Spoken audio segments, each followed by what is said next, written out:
Hello प्यारे साथियों, कैसे हो आप सभी। आज अपन बात करने वाले हैं जो माइक्रो प्रोपेगेशन टेक्नोलॉजी अपनी सब्जेक्ट है और बहुत ही फेवरेट सब्जेक्ट है। उस सब्जेक्ट की अपन बात करने वाले हैं कि जो माइक्रो प्रोपेगेशन की बात करते हैं, मतलब सूक्ष्म संवर्धन कैसे करते हैं, टिश्यू कल्चर कैसे करते हैं, इनसे प्लांट कैसे प्रिपेयर करते हैं, ये सारी चीजें अपन क्या करने वाले बेटा इस वीडियो में चर्चा करने वाले हैं। और जो भी साथी इस वीडियो में जुड़ चुके हैं वो सभी साथी कमेंट करके बताएंगे कि आपकी पहले भी marathon classes one shot classes हो चुकी है, तो आपने वो देखी या नहीं देखी और उनका रिजल्ट कैसे रहा और कैसे आपको वो लग रही है, ये सारी चीजें आपको कमेंट करके बतानी है बेटा। क्योंकि अपन बात करते हैं कितना ही अच्छा पढ़ा लो, बाकी कोई साथी है वो उसको कैसे पता चलेगा कि ये क्लासेस बहुत अच्छी है या यहाँ पर बहुत अच्छे से पढ़ाया जाता है। या तो सब्सक्राइबर से जज करते हैं बहुत सारे, या फिर वीडियो के कमेंट से करते हैं, या वीडियो के लाइक से करते हैं। आपको तीनों चीजों में सपोर्ट करना है इस क्लास को बहुत बेटर बताने के लिए, और मैं मेरे पूरे एफर्ट्स लगाने वाला हूं इस सब्जेक्ट में, इस क्लास में। और एक ही क्लास में पूरा सिलेबस होगा, कंप्लीट होगा बेटा। माइक्रो प्रोपेगेशन की बात कर रहे हैं, किसकी बात कर रहे हैं? माइक्रो प्रोपेगेशन मतलब सूक्ष्म संवर्धन। प्रोपेगेशन का मतलब क्या होता है आपको पता है? पहले मैं आपको बता दूं बेटा, आपके लिए ICR JRF pre PG W इन सभी के नए बैचेज स्टार्ट हो रहे हैं, और इसके साथ में ही रटाया नहीं समझाया जाएगा, शानदार और लिमिटेड ऑफर आप सभी के लिए। तो इनके लिए आप रजिस्ट्रेशन करवा सकते हो। रजिस्ट्रेशन के ये नंबर आपके पास में दे रखे हैं, रजिस्ट्रेशन के लिए ये आपके पास में नंबर दे रखे हैं, तो इन पर क्या करवा सकते हो बेटा, आप अपना रजिस्ट्रेशन करवा सकते हो। देखिएगा अपन बात करते हैं बेटा, सबसे पहले किस सब्जेक्ट की बात करते हैं बेटा। पहले अगर चैनल को सब्सक्राइब, वीडियो को लाइक नहीं किया है तो पहले लाइक कर देना, कमेंट तो बाद में भी कर सकते हो आप, ठीक है। तो देखिएगा सबसे पहले अपन बात करते हैं माइक्रो प्रोपेगेशन। माइक्रो और प्रोपेगेशन इन दोनों की बात करते हैं, प्रोपेगेशन की बात करते हैं बेटा। अपन बात करते हैं प्रोपेगेशन में क्या करते हैं। प्रोपेगेशन में ऐसे मान लो कि पौधों की संख्या को बढ़ाते हैं। अरे क्या करते हैं, पौधों की संख्या को बढ़ाते हैं, मतलब प्लांट की पॉपुलेशन को बढ़ाते हैं। पौधों की संख्या को क्या करते हैं, इंक्रीज करते हैं, मतलब प्लांट की जो पॉपुलेशन है उसको क्या किया जाता है, इंक्रीज किया जाता है। अरे क्या करते हैं, जो प्लांट की पॉपुलेशन है उसको क्या किया जाता है, इंक्रीज किया जाता है कि सर प्लांट की पॉपुलेशन को इंक्रीज करना है, तो माइक्रो प्रोपेगेशन कहलाता है। माइक्रो का मतलब क्या होता है, सूक्ष्म विधियां होती है। कैसी होती है, सूक्ष्म विधियां होती है। जैसे कि सपोज एम्ब्रियो कल्चर, कौन सी हो जाएगी, एम्ब्रियो कल्चर हो जाएगी। कि सर एम्ब्रियो कल्चर में क्या करते हैं बेटा, इस एम्ब्रियो का कल्चर करते हैं, इसका संवर्धन करते हैं, इससे एक नया प्लांट तैयार हो जाता है, इससे एक नया प्लांट तैयार हो जाता है, वो अपने माइक्रो प्रोपेगेशन टेक्नोलॉजी के अंतर्गत आता है। मतलब माइक्रो प्रोपेगेशन से क्या होता है, एक प्लांट तैयार होता है, एक पौधा क्या होता है बेटा, तैयार होता है। तो इस सब्जेक्ट में कंप्लीट इनके बारे में क्या करने वाले हैं, चर्चा करने वाले हैं। देखिएगा सबसे पहले अपन बात करते हैं, सबसे पहले अपन बात करते हैं, एक अपने होता है इन वाइट्रो कल्चर। मतलब अपने सबसे पहले अपने को क्या पढ़ना है, मीनिंग और कॉन्सेप्ट पढ़ना है, किसका, इन वाइट्रो कल्चर और माइक्रो प्रोपेगेशन का। किसका पढ़ना है, इन वाइट्रो कल्चर और माइक्रो प्रोपेगेशन की बात करते हैं। इन वाइट्रो का मतलब क्या होता है बेटा, इन विट्रो का मतलब क्या होता है। इन विट्रो का मतलब समझो आप लेब में कोई प्लांट तैयार कर रहे हो। क्या कर रहे हो बेटा, कोई लेब में, कोई आप लेबोरेटरी में कोई प्लांट तैयार कर रहे हो। इसका मतलब होता है कि आपके क्या है, इन वाइट्रो मतलब क्या होता है, कृत्रिम संवर्धन कर रहे हो। क्या कर रहे हो बेटा, कृत्रिम संवर्धन कर रहे हो। कृत्रिम संवर्धन की बात करते हैं तो कृत्रिम संवर्धन में क्या होता है कि सर कृत्रिम संवर्धन में अपन करते हैं, कोई भी प्लांट तैयार कर रहे हैं वो लेबोरेटरी में, लैब की कंडीशन में कर रहे हैं। किस में कर रहे हैं, कृत्रिम परिस्थितियों में कर रहे हैं, लैब की कंडीशन में कर रहे हैं। दैट इज वो अपनी क्या हो जाएगा, इन वाइट्रो हो जाएगा। अरे क्या हो जाएगा बेटा, इन वाइट्रो हो जाएगा। इन वाइट्रो का मतलब होता है लेब वाली कंडीशन में, कंट्रोल्ड कंडीशन में, मतलब कृत्रिम तरीके से अपन क्या करते हैं, संवर्धन करते हैं, प्लांट तैयार करते हैं। इसको इनवाइट्रो कल्चर कहा जाता है। क्या कहा जाता है बेटा, इनवाइट्रो कल्चर कहा जाता है। इसके इंट्रोडक्शन की बात करो कि कृत्रिम संवर्धन में पौधे के स्वस्थ और तरुण भाग से कर्तोतक को लेकर संपूर्ण पादप का निर्माण जो किया जाता है। मतलब कोई भी अपना ये प्लांट है बेटा, इस प्लांट का कोई छोटा सा भाग लेकर, छोटा सा भाग लेते हैं उसको एक्सप्लांट करते हैं या कर्तोतक करते हैं। छोटा सा भाग लेकर एक एक पूर्ण पौधा तैयार करते हैं। एक क्या करते हैं, पूर्ण पौधा तैयार करते हैं। इसी को क्या कहते हैं, इसी को अपन क्या कहते हैं बेटा, इसी को तो माइक्रो प्रोपेगेशन करते हैं। मतलब कृत्रिम संवर्धन में या इनवाइट्रो की बात करते हैं। इसमें क्या करते हैं, पौधों के स्वस्थ और तरुण भाग से कर्तों तक को लेकर संपूर्ण क्या करते हैं, संपूर्ण क्या करते हैं बेटा, संपूर्ण पादप का निर्माण करते हैं। मतलब एक प्लांट है, इस प्लांट का एक भाग लेंगे, मतलब जो भाग काम में लेते हैं उसको एक्स प्लांट करते हैं, एक्स प्लांट करते हैं, और इस एक्स प्लांट से एक पूरा प्लांट तैयार करते हैं। इससे एक पूरा प्लांट तैयार करते हैं, उसको अपन क्या कहते हैं, इन विट्रो कल्चर कहते हैं। क्या कहते हैं बेटा, इन वाइट्रो कल्चर कहते हैं। मतलब क्या होता है इसमें कि पौधे के स्वस्थ और तरुण भाग से अपन क्या लेते हैं, एक कर्तों तक लेते हैं। इस कर्तों तक से पूरा प्लांट तैयार करने की पूरी प्रोसेस को क्या कहते हैं, पूरी प्रोसेस को इन विट्रो कल्चर कहते हैं। अरे क्या कहते हैं बेटा, इन वाइट्रो कल्चर कहते हैं। देखिएगा इसमें क्या होता है, उत्तक संवर्धन निर्जमीकृत परिस्थितियों में उपयुक्त पोषक माध्यम पर जीवित पादप कोशिकाओं और उत्कों या फिर इसके साथ में अंगों को विकसित करने की क्या है, प्रक्रिया है। मतलब इसमें क्या होता है बेटा, स्टरलाइजेशन क्या करते हैं, स्टरलाइजेशन करते हैं। स्टरलाइजेशन का मतलब क्या होता है, निर्जमीकरण। अरे क्या होता है बेटा, निर्जमीकरण करते हैं। मतलब जो भी अपने क्या होते हैं, सूक्ष्म जीव होते हैं, उनको क्या करते हैं, उनको नष्ट करते हैं।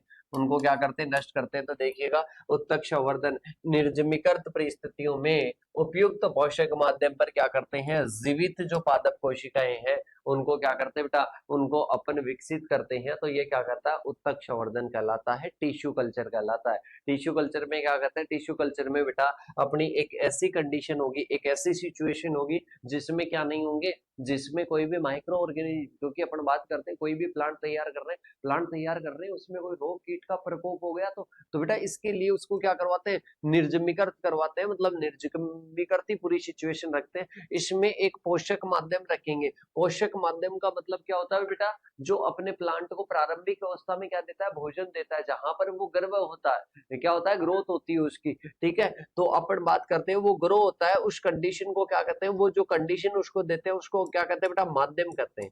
उसको कल्चर मीडिया या क्या कहते हैं, माध्यम कहते हैं। और माध्यम पर जीवित पादप कोशिकाओं या अंगों को विकसित करने की प्रक्रिया अपन क्या करते हैं, इस माध्यम पर क्या करते हैं, निर्जमीकृत परिस्थितियों में इस माध्यम पर पूरा प्लांट क्या करते हैं, विकसित करते हैं। प्लांट क्या करते हैं, विकसित करते हैं। और इस प्रोसेस को क्या करते हैं, इस प्रोसेस को टिश्यू कल्चर कहा जाता है।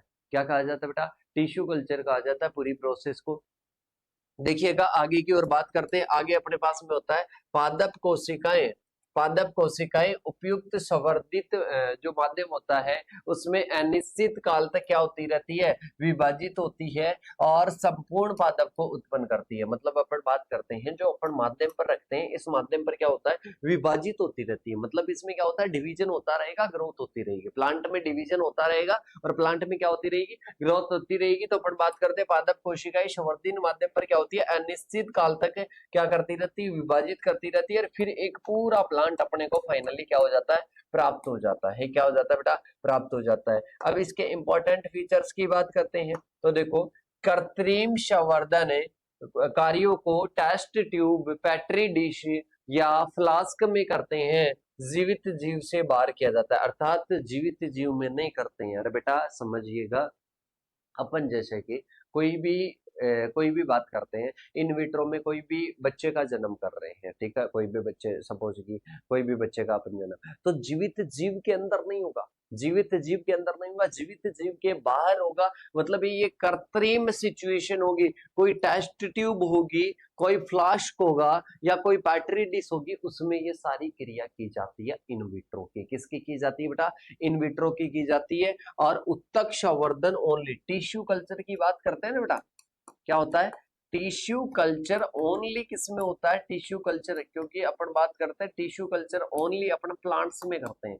किसमें करते हैं, प्लांट्स में करते हैं। उत्तकों को अपन क्या करते हैं, पोषक माध्यम पर, मतलब जो अपने कल्चर मीडिया बता रहे हैं बेटा, न्यूट्रिएंट मीडिया बता रहे हैं, जहां पर प्लांट को शुरू में ग्रोथ करने के लिए एक माध्यम चाहिए, उस माध्यम पर क्या होता है, उत्तक क्या करते हैं बेटा, ग्रो करते हैं। और इसके साथ में उत्तकों को जनक या जीव से बाहर क्या किया जाता है, जनक के पास में या उसके साथ में ग्रो नहीं करते हैं, बाहर मतलब लेबोरेटरी में कर रहे हैं। कहाँ पर कर रहे हैं, लेबोरेटरी में कर रहे हैं। तो बेटा ये क्या हो जाएंगे, फीचर्स हो जाएंगे। टर्मिनोलॉजी की बात कर रहे हैं, कुछ अपने पास में टर्मिनोलॉजी आती है जिसमें पहली आती है डिफ्रेंसिएशन। क्या आती है बेटा, डिफ्रेंसिएशन। डिफ्रेंसिएशन का मतलब क्या होता है, विभेदन।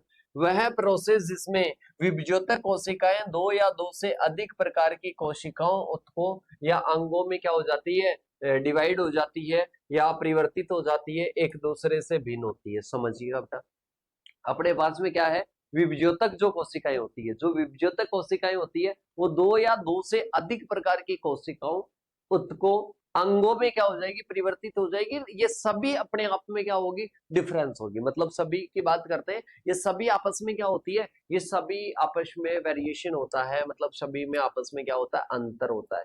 सभी में आपस में क्या होता है बेटा, अंतर होता है। इसको विभेदन कहा जाता है। अरे क्या कहते हैं बेटा, इसको विभेदन कहा जाता है। तो देखिएगा, वह प्रोसेस जिसमें विभज्योतक कोशिकाएं दो या दो से अधिक प्रकार की कोशिकाओं या इसके साथ में ही उत्तकों और अंगों में परिवर्तित हो जाती है, एक दूसरे के से क्या रहती है, भिन्न रहती है। एक दूसरे से क्या रहती है, भिन्न रहती है। इसको क्या कहते हैं, डिफ्रेंसिएशन कहते हैं। अरे क्या कहते हैं बेटा, इसको डिफ्रेंसिएशन कहा जाता है।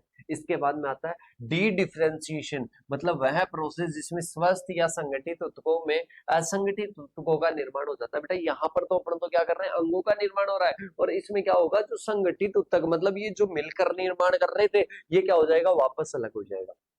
वापस क्या हो जाएगा, विभेदित हो जाएगा। वापस विभेदित होते ही इसको क्या बोलते हैं, डी डिफ्रेंसिएशन बोलते हैं। क्या बोलते हैं बेटा, डी डिफ्रेंसिएशन बोलते हैं। इसके बाद में होता है रीडिफ्रेंसिएशन। मतलब बात करते हैं रीडिफ्रेंसिएशन में क्या होता है, विभेदित कोशिकाएं, विभेदित कोशिकाएं विभाजन की क्षमता को क्या कर देती है, खो देती है। अरे किसको बेटा, विभाजन क्षमता को, विभाजन क्षमता को खो देती है। मतलब इनके पास में विभाजन की क्षमता नहीं होती है, किसकी, वापस में विभक्त होने की क्षमता नहीं होती है, कैपेसिटी नहीं होती है। उस क्षमता को खो देगी और विशिष्ट कार्य के लिए क्या हो जाती है, परिपक्व हो जाती है, कोई अन्य कार्य के लिए परिपक्व हो जाती है। इसको रीडिफ्रेंशिएशन कहते हैं। तो पहले डिफ्रेंशिएशन था, फिर इसके बाद में कौन सा था, डी डिफ्रेंशिएशन, फिर री आ जाता है। ठीक है, ये टर्मिनोलॉजी याद रखना। फिर इसके बाद में आता है बेटा रीजनरेशन। क्या होता है, रीजनरेशन। रीजनरेशन का मतलब क्या होता है, प्रत्यक्ष या अप्रत्यक्ष रूप से अपने जो संवर्धित, अपन जो संवर्धन की क्रिया करते हैं उससे अपने नया प्लांट तैयार हो जाता है, उससे एक नया प्लांट तैयार हो जाता है। उस नए प्लांट को तैयार होने को ही क्या कहते हैं बेटा, रीजनरेशन कहते हैं। क्या कहते हैं, रीजनरेशन। मतलब प्रत्यक्ष और अप्रत्यक्ष रूप से संवर्धित कर्तोत्वकों से संपूर्ण पादप का विकास होना। मतलब प्रत्यक्ष और अप्रत्यक्ष रूप से क्या करते हैं, संवर्धित जो उत्तक होते हैं उनसे संपूर्ण पादप का, किसका हो जाता है बेटा, संपूर्ण पादप का क्या हो जाता है, विकास हो जाता है। संपूर्ण पादप का क्या हो जाता है, विकास हो जाता है। तो उसको अपन क्या कहते हैं, उसको रीजनरेशन कहते हैं। क्या कहते हैं बेटा, रीजनरेशन कहते हैं कि प्रत्यक्ष या अप्रत्यक्ष रूप से संवर्धित जो कर्तोतक होते हैं उनसे एक पूरे प्लांट का तैयार हो जाता है, एक पूरा प्लांट तैयार हो जाता है, एक होल प्लांट तैयार हो जाता है, संपूर्ण पादप तैयार हो जाता है। इसको अपन क्या बोलते हैं, रीजनरेशन बोलते हैं। अरे क्या बोलते हैं बेटा, रीजनरेशन बोलते हैं। इसके बाद में आता है ऑर्गेनोजेनेसिस। क्या होता है बेटा, ऑर्गेनोजेनेसिस होता है। ऑर्गेनोजेनेसिस का मतलब क्या होता है, अंग जनन। अरे क्या होता है बेटा, अंग जनन बोलते हैं। अरे क्या बोलते हैं, ऑर्गेनोजेनेसिस का मतलब क्या होता है, अंग जनन होता है। मतलब कोशिकाओं से अपस्थानिक जड़ों या परवों का निर्माण होना।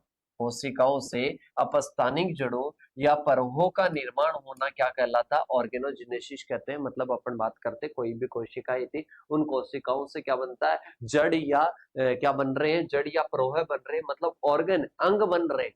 अरे एक प्लांट के अंग तो होते हैं, रूट होती है, प्रोह होता है। तो ये क्या है बेटा, ये सारे अंग है। तो ये अंग बन रहे हैं, ये क्या हो रहे हैं, अंग बन रहे हैं, किससे, कोशिकाओं से। तो इसको ऑर्गेनोजेनेसिस कहते हैं। इसके बाद में आता है टोटियोपोटेंसी। क्या होता है बेटा, टोटियोपोटेंसी होता है। टोटियोपोटेंसी का मतलब क्या होता है, एक प्लांट की एक सेल है, एक प्लांट की एक सेल है, सेल की वह कैपेसिटी जो एक पूरे होल प्लांट का निर्माण कर देती है। जैसे कि किसी भी प्लांट का मैंने एक क्या लिया, स्टेम लिया, किसी भी प्लांट का क्या ले लिया बेटा, एक स्टेम ले लिया, और एक उस स्टेम से पूरा प्लांट तैयार होता है, उससे पूरा प्लांट तैयार हो जाता है, पूरा एक पौधा तैयार हो जाता है, उसको अपन क्या कहते हैं बेटा, उसको टोटियोपोटेंसी कहते हैं। उस क्षमता को क्या कहते हैं, टोटियोपोटेंसी कहते हैं कि एक पौधे के एक छोटे से सूक्ष्म भाग से क्या हो जाता है, पूरे प्लांट का तैयार हो जाता है। उस कोशिका को टोटियोपोटेंस कहते हैं। क्या कहते हैं, टोटियोपोटेंट कहते हैं। और इस क्षमता को टोटियोपोटेंसी कहते हैं। क्या कहते हैं बेटा, टोटियोपोटेंसी कहते हैं। तो देखिएगा, एक पादप कोशिका की वह क्षमता जो कि संपूर्ण पौधा उत्पन्न कर देती है, और ऐसी कोशिका को टोटियोपोटेंट कहते हैं। और इस प्रक्रिया को टोटियोपोटेंसी कहते हैं। इस क्षमता को क्या कहते हैं, टोटियोपोटेंसी कहते हैं। अब आता है एम्ब्रियोजेनेसिस। क्या आता है बेटा, एम्ब्रियोजेनेसिस। एम्ब्रियोजेनेसिस का मतलब क्या होता है, ऑर्गेनोजेनेसिस में क्या हो रहा था, ऑर्गन बन रहे थे। एम्ब्रियोजेनेसिस में क्या होगा, एम्ब्रियो का निर्माण होगा। ऑर्गेनोजेनेसिस में ऑर्गन का निर्माण हो रहा था, एम्ब्रियोजेनेसिस में क्या होगा, एम्ब्रियो का निर्माण होगा। तो देखिएगा, एकल भ्रूण जो जनित जो कोशिका होती है, उससे भ्रूण का निर्माण होगा। एकल भ्रूण जनित कोशिका से किसका निर्माण होना बेटा, भ्रूण का निर्माण होना, एम्ब्रियो का निर्माण होना। किसका निर्माण होना बेटा, एम्ब्रियो का निर्माण होना। जैसे कि बात करते हैं, भ्रूण जनित कोशिका क्या होती है, अविभेदित कैलस होता है। मतलब जो भ्रूण जनित जो कोशिका होती है, उसको अविभेदित कैलस भी कहा जाता है। तो देखिएगा, इसमें क्या होता है, एकल भ्रूण जनित कोशिका से क्या होता है, भ्रूण का निर्माण हो जाता है। मतलब मैंने कहा कि ऑर्गेनोजेनेसिस में किसका निर्माण होता है, ऑर्गन का निर्माण होता है। एम्ब्रियोजेनेसिस में किसका निर्माण होगा बेटा, एम्ब्रियो का होगा। अरे किसका होगा बेटा, एम्ब्रियो का होगा। इसके बाद में अपन बात करते हैं इंपॉर्टेंट स्टेप्स की, बात करते हैं कि ये अपन स्टेप्स कौन कौन सी होती है। मतलब अपन क्या करते हैं बेटा, अपन क्या कर रहे हैं, अपन कर रहे हैं कोई भी प्लांट है, और कोई भी प्लांट है, उसका एक छोटा सा भाग लेंगे, पूरा नहीं लेंगे बेटा, छोटा सा भाग लेंगे कम समय में। अरे माइक्रो प्रोपेगेशन का मतलब होता है कम समय में आप एक बहुत ज्यादा प्लांट है, बहुत अधिक संख्या में, बहुत अच्छा प्लांट आप तैयार कर सको। अब इसकी स्टेप्स क्या होती है, मतलब जो माइक्रो प्रोपेगेशन आप करते हो, तो इसकी स्टेप्स तो होती होगी कुछ कुछ तो आप स्टेप पहले कुछ करते होंगे, इसके बाद में कुछ करते होंगे, इसके बाद में कुछ करते होंगे। तो देखिएगा, बात करते हैं पहले आइसोलेशन ऑफ टिश्यूज। मतलब ये प्लांट है, इस प्लांट का कुछ तो भाग लोगे, जिससे आप क्या लोगे, जिससे आप नया प्लांट तैयार करोगे। मतलब कुछ तो पार्ट लोगे बेटा। तो सबसे पहली स्टेप क्या हो जाएगी, पहली स्टेप है कि आपको कुछ पार्ट लेना पड़ेगा। मतलब आपका जो भी प्लांट है, उस प्लांट का क्या लोगे बेटा, एक पार्ट काम में लोगे। एक क्या लोगे, छोटी सी कोशिका ले लो, इससे मान लो। और जो पार्ट काम में ले रहे हो ना, उसको एक्स प्लांट कहा जाता है। उसको एक्स प्लांट या करतोतक कहा जाता है। क्या कहते हैं बेटा, एक्स प्लांट या करतोतक कहते हैं। मतलब एक प्लांट का एक भाग क्या लेते हैं, काम में लेते हैं। देखो, बात करते हैं, इसमें क्या होता है, निर्जमित जो ब्लेड होती है, मतलब स्टरलाइज्ड जो ब्लेड होती है, उससे अपन निर्जमीकृत पौधे का एक भाग लेते हैं। एक क्या लेते हैं, रोगमुक्त भाग लेते हैं। अब इसमें पत्ती भी ले सकते हैं, तना भी ले सकते हैं, कलम भी ले सकते हैं, आदि से क्या करते हैं, पृथक करते हैं। आदि से क्या करते हैं, पृथक करते हैं, मतलब अलग करते हैं। और क्या करते हैं, उसको निर्जमीकृत करते हैं। क्या करते हैं, निर्जमीकृत करते हैं। तो ये अपने पास में क्या हो जाएगा, आइसोलेशन ऑफ टिश्यूज हो जाएगा। मतलब अपन टिश्यू को क्या करते हैं, आइसोलेट करते हैं, मतलब उसको अलग करते हैं। क्या करते हैं बेटा, आइसोलेट करते हैं या अलग करते हैं। इसके बाद में आता है रीजनरेशन एंड कैलश फॉर्मेशन। क्या हो जाएगा, रीजनरेशन एंड कैलश फॉर्मेशन हो जाएगा। मतलब इसमें क्या होगा, सबसे पहले अपने टिश्यू अलग किया, टिश्यू अलग करने के बाद में रीजनरेशन, और क्या होगा, अब कैलश का फॉर्मेशन होगा। क्या होगा, कैलश का फॉर्मेशन होगा। मतलब बात करते हैं, आइसोलेशन टिश्यू करके, और कहां पर रखना है आपको, अरे कहां पर रखोगे, आप उसको रखोगे कहां पर, एक माध्यम पर रख देना। माध्यम पर रखने के बाद में आपके उसमें रीजनरेशन होगा, कोशिकाओं का निर्माण होगा, कोशिकाओं का एक असंगठित समूह बनेगा।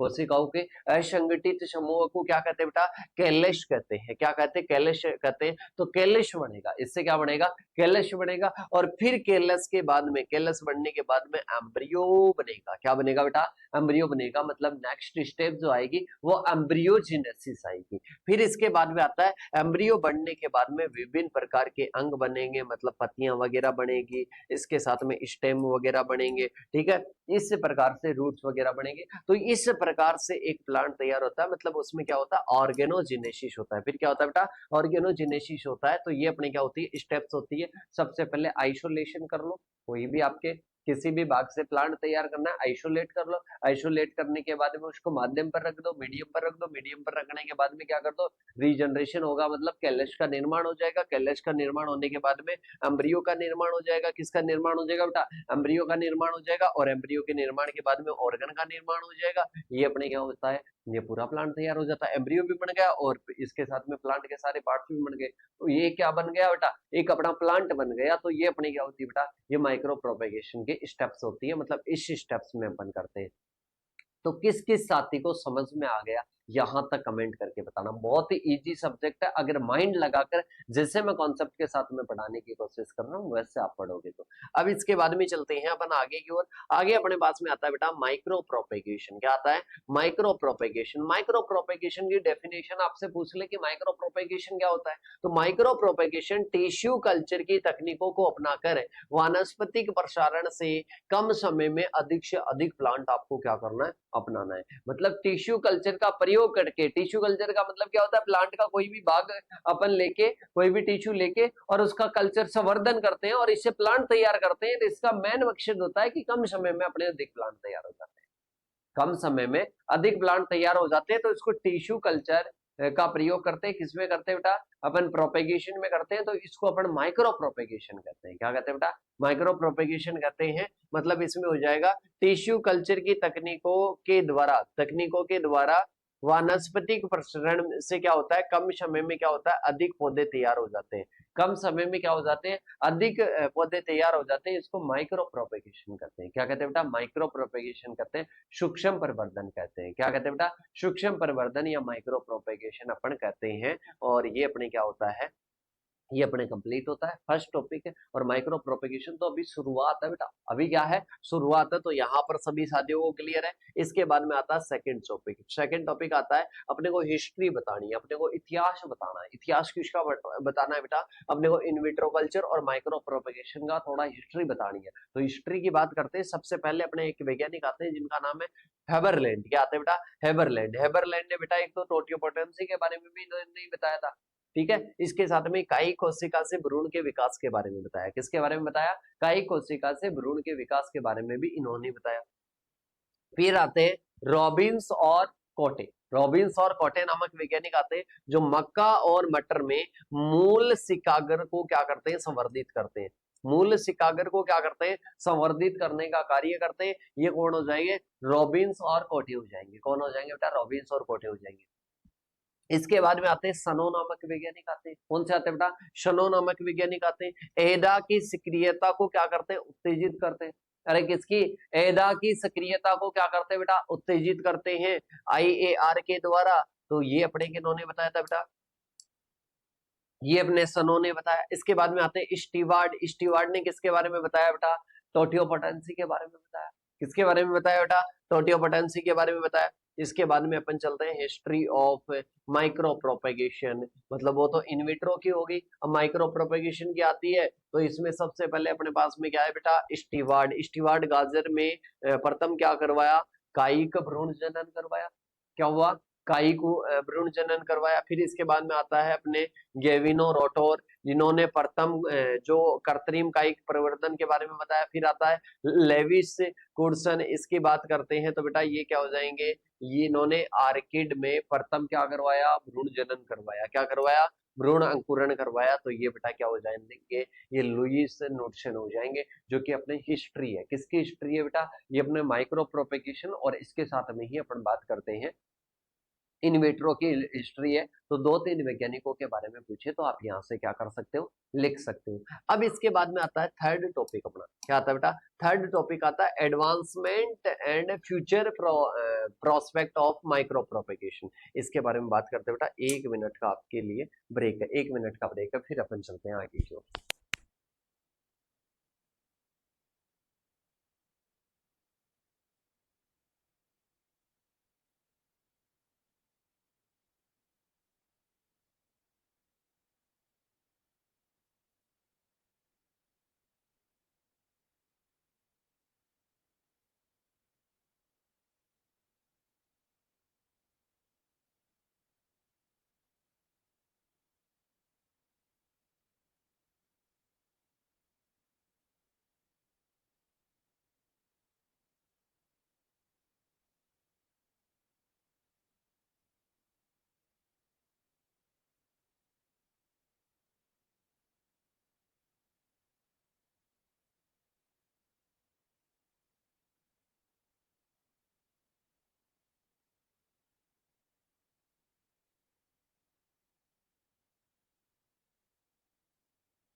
देखो बेटा आगे की ओर बात करते हैं। आगे अपने पास में advancement and future prospect of micro propagation, मतलब अपने को किसके बारे में बताना है, अपने को माइक्रो प्रोपेगेशन के बारे में बताना है कि माइक्रो प्रोपेगेशन का अपन फ्यूचर के बारे में अपन क्या सोच सकते हैं और इसके साथ में इससे क्या क्या फायदा हो रहा है, ये सारी चीजें अपन बात करेंगे। कम समय में अधिक प्लांट अपने को तैयार हो रहे हैं, इसके बारे में बात करेंगे। तो देखो अपन बात करते हैं भविष्य की क्या क्या संभावनाएं है, सारी चीजों के बारे में बात करेंगे। देखो सबसे पहले अपने पास में आता है वर्तमान में उत्तक और कोशिका संवर्धन के द्वारा विश्व भर में 180 से 200 मिलियन पौधे क्या हो रहे हैं, उत्पन्न हो रहे हैं। क्या कर रहे हैं, 180 से 200 मिलियन पौधे क्या हो रहे हैं, उत्पन्न हो रहे हैं। इसके बाद में देखिएगा पारंपरिक उत्पादन को एक बड़े पैमाने पर सूक्ष्म प्रवर्धन के द्वारा क्या कर दिया गया, प्रतिस्थापित कर दिया।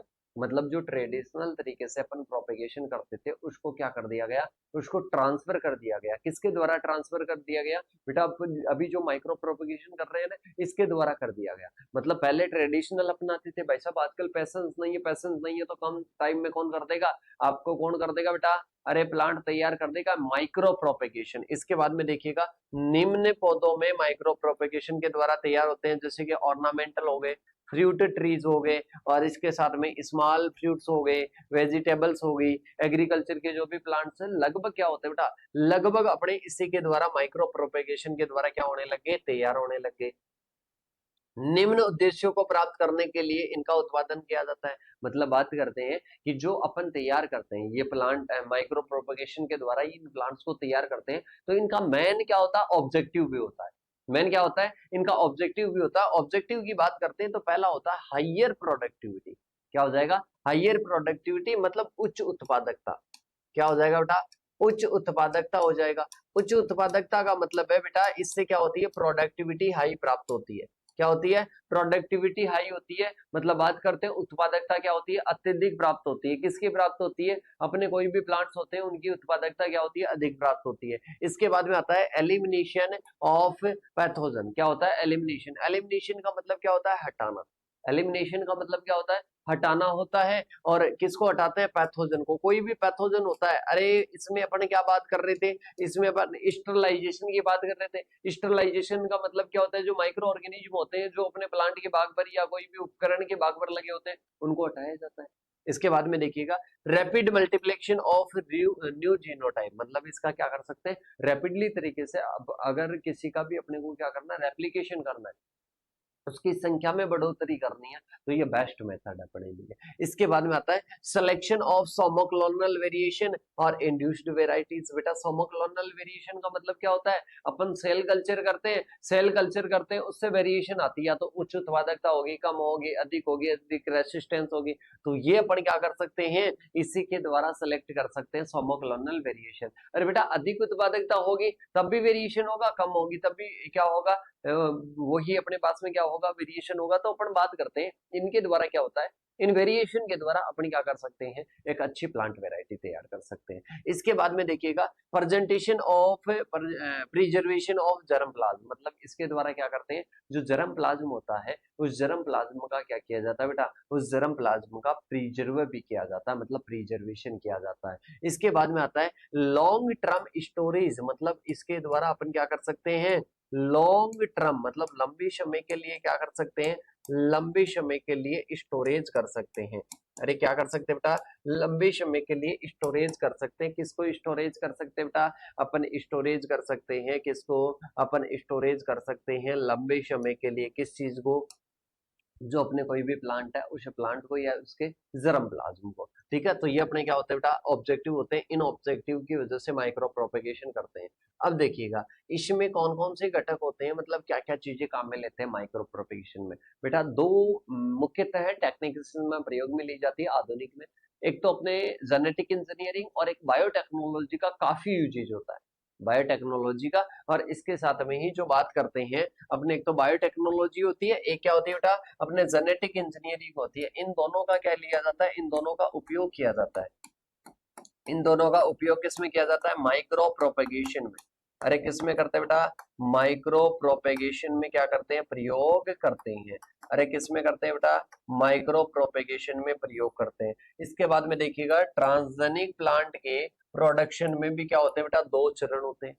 अपने को कोई भी ट्रांसजेनिक प्लांट तैयार करना है तो उसके प्रोडक्शन में भी दो चरण होते हैं। पहला होता है आनुवंशिक रूपांतरण होगा, पहले क्या होगा, रूपांतरण होगा, फिर जैविक और अजैविक बल के प्रति क्या करेंगे, उसका कृत्रिम संवर्धन करेंगे, मतलब रेसिस्टेंस के प्रति क्या करेंगे, बचाव करेंगे। तो ये दो चरण होते हैं, किसके होते हैं, ट्रांसजेनिक प्लांट में प्रोडक्शन के। ठीक है, ये आपके है, छोटा क्वेश्चन यहाँ से पूछा जाता है, कोई बड़ा क्वेश्चन आपके आएगा नहीं कि क्या इंपॉर्टेंस होता है जो माइक्रो प्रोपेगेशन अपन करते हैं। अब इसके बाद में आता है अपने पास में नेक्स्ट अपने आता है टोटियोपोटेंसी और डी डिफरेंशिएशन क्या होता है। टोटियोपोटेंसी क्या होती है, कोई भी प्लांट है, कोई भी प्लांट है, इस प्लांट की कोई एक सेल, इस प्लांट की कोई एक सेल जो कि क्या कर दे, पूरे संपूर्ण पौधे का, या इसके साथ में ही अपन बात करते हैं संपूर्ण पादप का निर्माण कर दे। किसका कर दे, संपूर्ण पादप का निर्माण कर दे, संपूर्ण पादप का निर्माण कर दे, उसको टोटियोपोटेंसी कहा जाता है। अरे क्या कहते हैं बेटा, टोटियोपोटेंसी कहते हैं कि कोई भी प्लांट की एक सेल है, उस एक सेल से क्या हो जाता है, संपूर्ण पादप का निर्माण हो जाता है, इसको टोटियोपोटेंसी कहा जाता है। इसके बाद में आता है डी डिफरेंशिएशन। क्या होता है बेटा, डी डिफरेंशिएशन होता है, मतलब टोटियोपोटेंसी क्या है, एक पादप की कोशिका की वह क्षमता जो कि संपूर्ण एक पौधे का क्या कर सकती है, संपूर्ण पादप का निर्माण कर सकती है। किसका कर सकती है बेटा, संपूर्ण पादप का निर्माण कर सकती है, तो उसको अपन क्या कहते हैं, टोटियोपोटेंसी कहते हैं। और ऐसी सेल या ऐसी कोशिका को क्या कहते हैं, टोटियोपोटेंट सेल कहते हैं। क्या कहते हैं बेटा, टोटियोपोटेंट सेल कहते हैं। अरे क्या कहते हैं, टोटियोपोटेंट सेल कहते हैं। इसके बाद में आती खोज की बात करते हैं, खोज किन्होंने की थी, इसकी टोटियोपोटेंट सेल की खोज किन्होंने की थी, हेबरलैंड ने। शब्द किन्होंने दिया, मॉर्गन ने दिया। और इसके साथ में जंतुओं के लिए टोटियोपोटेंसी नहीं होता है कि एक सेल का प्रयोग करेंगे और एक सेल से नया जंतु तैयार कर देंगे, नहीं बेटा, जंतुओं में नहीं होता है। तो याद करिएगा, एक अपने कोई भी सेल होती है, उस सेल की क्षमता होती है संपूर्ण पादप तैयार करने की, उसको टोटियोपोटेंसी कहते हैं। और इसके साथ में ये जो टोटियोपोटेंसी है, इस टोटियोपोटेंसी की बात करते हैं, तो ये जो खोज की थी वो किन्होंने की थी बेटा, हेबरलैंड ने। शब्द मॉर्गन ने दिया। और इसके साथ में जो टोटियोपोटेंसी है वो जंतुओं के लिए शब्द यूज में नहीं लिया जाता, ओनली प्लांट्स के लिए यूज में लेते हैं। देखो इसमें क्या करते हैं, सबसे पहले कोई भी अपने प्लांट होता है, कोई भी अपने पास में क्या होता है बेटा, प्लांट होता है। और उस प्लांट में क्या होता है, उस प्लांट में बात करते हैं, पहले क्या हो जाएगा, पहले आपके हो जाएगा रूट। रूट की बात करते हैं, प्लांट का कोई भी रूट ले लिया, स्टेम ले लिया, लीफ ले लिया, या कोई भी टोटियोपोटेंसी सेल ले लिया, प्लांट में से ही तो अलग करेंगे। तो पहले प्लांट हो गया, और प्लांट में से अपन ने क्या कर लिया, अलग कर लिया, कोई भी सेल या कोई भी पार्ट अपन ने अलग कर लिया। और फिर इसका क्या करवाते हैं, डिफ्रेंशिएशन करवाते हैं। तो डिफ्रेंशिएशन में तीन चीजें होती है बेटा, डिफ्रेंशिएशन में तीन चीजें होती है, डिफ्रेंशिएशन के द्वारा ही क्या होता है बेटा, आगे प्लांट तैयार होता है। तो डिफ्रेंशिएशन में तीन चीजें कौन कौन सी होती है, सबसे पहले होती है एम्ब्रियोजेनेसिस, सबसे पहले क्या होती है बेटा, एम्ब्रियोजेनेसिस होती है। दूसरी होती है ऑर्गेनोजेनेसिस, और तीसरी क्या होती है, हिस्टोजेनेसिस। क्या होती है बेटा, हिस्टोजेनेसिस होती है। तो देखिएगा, पहले की बात करते हैं, अपने पास में क्या निकल कर आती है, एम्ब्रियोजेनेसिस निकल कर आती है। कौन सी आती है बेटा, एम्ब्रियोजेनेसिस निकल कर आती है, जिसमें एम्ब्रियोइड बनेगा। और इससे क्या होगा बेटा, इससे अपने पास में देखिएगा कंप्लीट प्लांट है। पहले क्या होगा, एम्ब्रियोजेनेसिस से एम्ब्रियोइड बनेगा, और फिर संपूर्ण पादप बनेगा। देखो ऑर्गेनोजेनेसिस की बात करते हैं, इधर क्या होगा, ओनली सूट बनेगी, ओनली रूट बनेगी, और क्या बनेगी, सूट और विल्ट दोनों, जो सूट और क्या बनेगी, सूट विद रूट, मतलब सूट के साथ में क्या बन जाएगी, रूट बन जाएगी। हिस्टोजेनेसिस की बात करते हैं, जाइलम और फ्लोएम बन जाएगा। ये डिफरेंशिएशन के द्वारा बनता है, ये एक जगह पर होता है और फिर अलग होता है, डी डिफरेंशिएशन। ठीक है, अपन बात करते हैं डिफरेंशिएशन और D differentiation, differentiation D differentiation. तो देखिएगा, बात करते हैं, एम्ब्रियोजेनेसिस होता है, ऑर्गेनोजेनेसिस होता है, हिस्टोजेनेसिस होता है। एम्ब्रियोजेनेसिस की बात करते हैं, भ्रूणाभ बनेगा, संपूर्ण पादप बन जाएगा। ठीक है, अकेले इससे नहीं बनेगा, इन प्रोसेस से भी बनेगा। तो देखो बात करते हैं ऑर्गेनोजेनेसिस, इसमें क्या होता है, ओनली शूट बनेगी, ओनली रूट बनेगी, सूट के साथ में क्या बनेगी, रूट बनेगी। इसके बाद में आता है हिस्टोजेनेसिस की बात करते हैं, तो यहाँ पर क्या हो जाएगा, जाइलम और फ्लोएम बनता है। अरे क्या बनता है बेटा, जाइलम और फ्लोएम बनता है। तो ये अपने क्या होता है, डिफरेंशिएशन, और इसके साथ में क्या होता है, टोटियोपोटेंसी होता है। देखो डिफरेंशिएशन वह प्रोसेस है जिसमें स्वस्थ संगठित उत्तकों से असंगठित उत्तकों का निर्माण होता है। देखो अपन बात करते हैं, इधर सबसे पहले अपन बात करते हैं, कोई भी मेरिस्टेम है, मेरिस्टेम में क्या होगा, डिवीजन होगा, न्यू सेल बनेगी। फिर बात करते हैं डिफरेंशिएशन हो गया, फिर क्या होगी, जो डिफरेंशिएशन सेल होगी उसका क्या होगा बेटा, डी डिफरेंशिएशन होगा, और फिर क्या होगा, मेरिस्टेम बन जाएगा। ठीक है, मतलब बात करते हैं सारी प्रोसेस क्या हो जाएगी, डिफरेंशिएशन की हो जाएगी। पहले अपने पास में क्या होता है, डिवीजन होता है, डिवीजन में डिफरेंशिएशन हो गया, फिर ये जो डिफरेंशिएटेड जो सेल है, मतलब अपन बात करते हैं जो विभाजित कोशिका है उसका वापस से डी डिफरेंशिएशन होगा, मतलब जो असंगठित थी वो संगठित में बदल जाएगी, असंगठित संगठित में बदल जाएगी, तो ये अपने क्या होता है बेटा, डिफरेंशिएशन होता है। ठीक है, इस प्रकार से कोशिकाएं विकास करती है। आप बोलो ना कि सर कोशिकाएं विकास कैसे करती है, कोशिकाओं में सेल्स में डेवलपमेंट कैसे होता है, इस प्रकार से होता है। इसके बाद में होता है, ये अपने पास में टॉपिक क्या होता है, कंप्लीट होता है। पोरिंग की बात करते हैं, 2-3 टर्मिनोलॉजी उनके बारे में देख लो। पोरिंग की बात करते हैं, अपना कोई भी माध्यम है बेटा, माध्यम है, माध्यम को संवर्धन पात्र में डालने और जिनसे क्या करते हैं, कर्तव्य का संवर्धन करते हैं। देखो ये अपने क्या है बेटा, कोई भी माध्यम है, ये अपने क्या है, कोई भी माध्यम है, इस माध्यम पर अपन क्या डालते हैं, इस माध्यम पर कोई भी सेल वगैरह डालते हैं, इस माध्यम पर क्या डालते हैं, कोई भी सेल वगैरह डालते हैं और उसका संवर्धन करते हैं, तो इसको क्या कहते हैं, पोरिंग कहते हैं। मतलब माध्यम को क्या करते हैं बेटा, संवर्धन पात्र में डालते हैं और इसके बाद में कर्तोतक का क्या करते हैं, संवर्धन करते हैं। कर्तोतक का क्या करते हैं, एक्सप्लांट का क्या करते हैं, संवर्धन करते हैं, तो इसको पोरिंग कहते हैं। मतलब माध्यम को संवर्धन पात्र में डालने और इसके साथ में जिनमें कर्तोतक का संवर्धन करना, तो ये क्या होता है बेटा, पोरिंग होता है। ये क्या होता है, पोरिंग होता है कि माध्यम को किस में डालते हैं, संवर्धन पात्र में डालते हैं और इसके साथ में जिनमें कर्तोत्तक का क्या करते हैं, संवर्धन करते हैं, तो ये पोरिंग हो जाएगा। इसके बाद में आता है इनोकुलेशन। इनोकुलेशन की बात करते हैं, जब माध्यम ठंडा होकर जम जाए तो LAF में, लेमिनार एयर फ्लो में कर्तोतक को संवर्धन पात्र में क्या कर देते हैं, स्थानांतरित कर देते हैं। इनोकुलेशन का मतलब क्या होता है, इसमें अपन क्या करते हैं, कर्तोतक को संवर्धन माध्यम में जब डालते हैं, कर्तोतक को संवर्धन माध्यम में डालते हैं, तो वो क्या हो जाएगा बेटा, वो क्या हो जाएगा, वो अपने हो जाएगा इनोकुलेशन। पोरिंग होता है, पोरिंग की बात करते हैं, माध्यम को डालते हैं, माध्यम को अपन पात्र में डालते हैं तो वो पोरिंग होता है। अगर अपने कोई एक्स प्लांट है उसको संवर्धन पात्र में डाल रहे हैं, मतलब माध्यम में डाल रहे हैं, तो वो इनोकुलेशन होता है। माध्यम में डाल रहे हो किसको, एक्स प्लांट को, तो इनोकुलेशन होगा।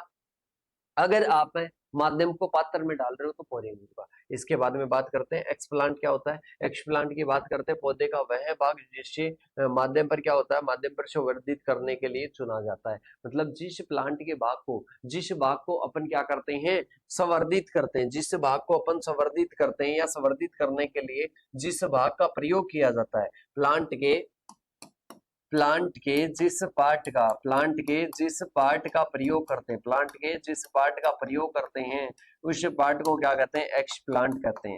अरे क्या कहते हैं, उस प्लांट के पार्ट को क्या कहते हैं, एक्सप्लांट कहते हैं। क्या कहते हैं बेटा, एक्सप्लांट कहते हैं। तो पौधे का वह भाग जिसे माध्यम पर संवर्धित करने के लिए चुना जाता है या यूज किया जाता है, वो क्या हो जाएगा, एक्सप्लांट हो जाएगा। क्या हो जाएगा बेटा, एक्सप्लांट हो जाएगा। इसके बाद में आता है टॉपिक नंबर 5। क्या आता है बेटा, टॉपिक नंबर 5, इसमें आता है कि अपन जो स्टरलाइजेशन करते हैं, स्टरलाइजेशन की बात करते हैं, सूक्ष्म जीव जो भी है अपने माध्यम को प्रभावित कर सकते हैं या अपने एक्सप्लांट को प्रभावित कर सकते हैं, उनका क्या किया जाता है बेटा, अरे उनका क्या करते हैं, उनका अपन निर्जमीकृत करते हैं।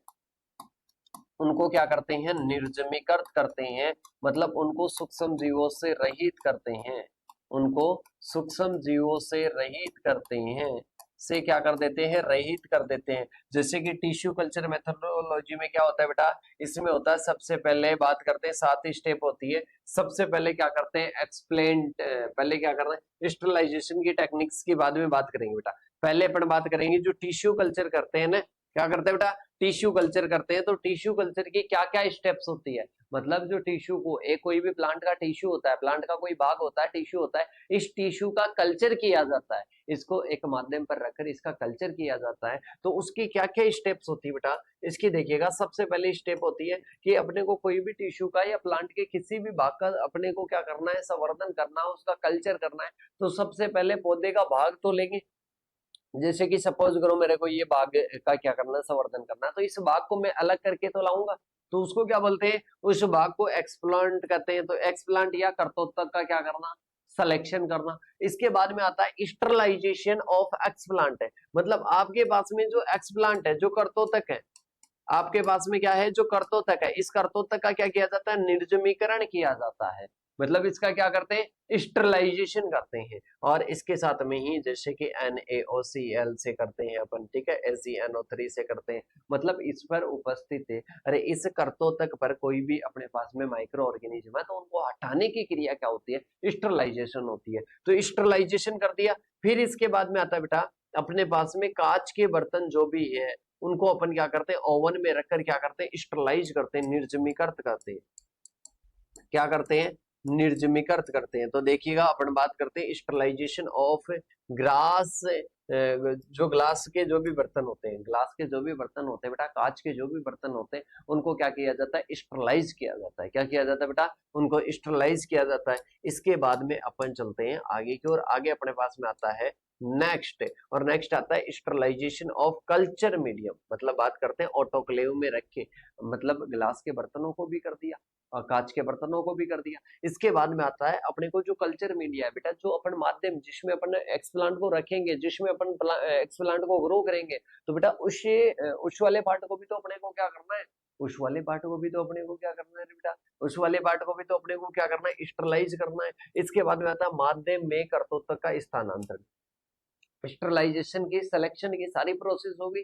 अब जो आपका कर्तोतक था जो कि स्टरलाइज्ड था, उसको आप स्टरलाइज्ड जो मीडियम है ना उसमें रख दो, मतलब इसका स्थानांतरण कर दो।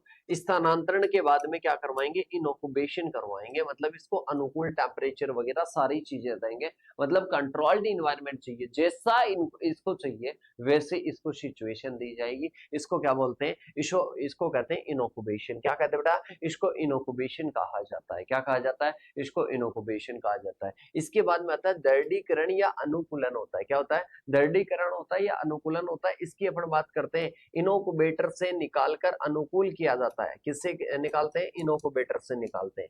अरे किससे निकालते हैं बेटा, इनोकुबेटर से निकालते हैं और इसको क्या करते हैं, अनुकूल बनाते हैं। अरे क्या बनाते हैं बेटा, अनुकूल बनाते हैं। तो इसको क्या कहते हैं, दृढ़ीकरण या अनुकूलन कहते हैं। दृढ़ीकरण या क्या कहते हैं, अनुकूलन कहते हैं। इसके बाद में अपन चलते हैं बेटा आगे की ओर।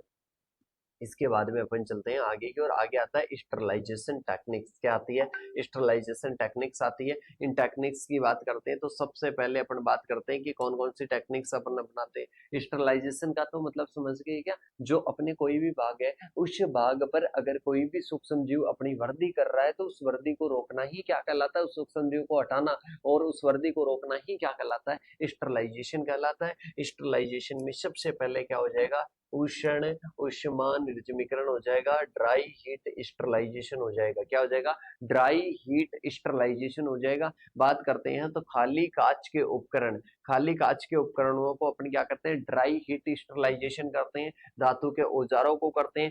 हॉट एयर ओवन में रखा जाता है 2 से 4 घंटे के लिए।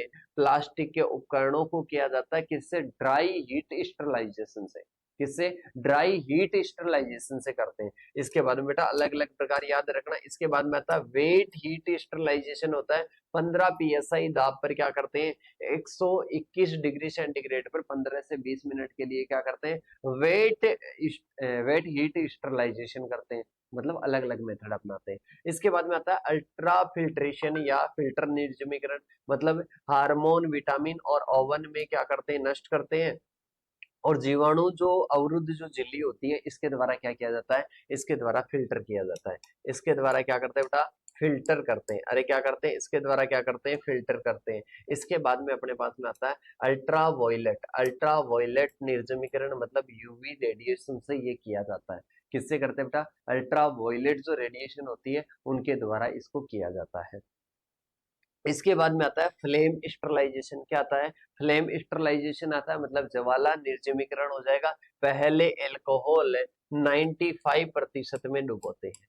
पहले क्या करते हैं, एल्कोहल 95% में क्या करते हैं बेटा, इसको डुबोने का काम करते हैं। फिर क्या करते हैं, फिर ये क्या कौन सा हो जाएगा, अपन बात करते हैं ये क्या हो जाएगा, एल्कोहल में डुबा देंगे। एल्कोहल में डुबाने के बाद में बेटा वो ज्वलनशील हो जाता है। कैसा हो जाता है, ज्वलनशील हो जाता है। फिर उसको ज्वाला से, फ्लेम से क्या करते हैं, स्टरलाइज करते हैं।